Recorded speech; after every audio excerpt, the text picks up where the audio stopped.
ভাগ্যত না থাকলে যা আর কি হয়। আমার বাসটি দেখলাম দৌড়ে দৌড়ে স্কুল থেকে আইতেছে। স্কুল থেকে হেরা ভাত খাওয়ার টাইমে কান্দা শুরু করছে, সবজিটা ভাত খাইতো না, থালি ধরে মিললে মারতেছে।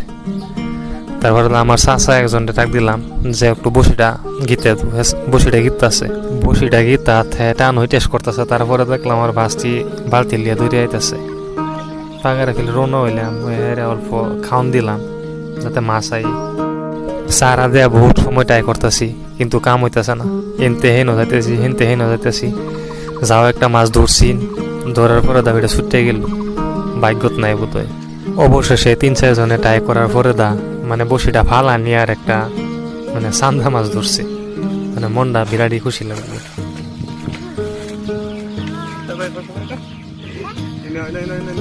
ভিডিওটা যদি ভালো লাগে লাইক আর সাবস্ক্রাইব করে দিন। আর মাছটা দেখে ডরায় ওঠে।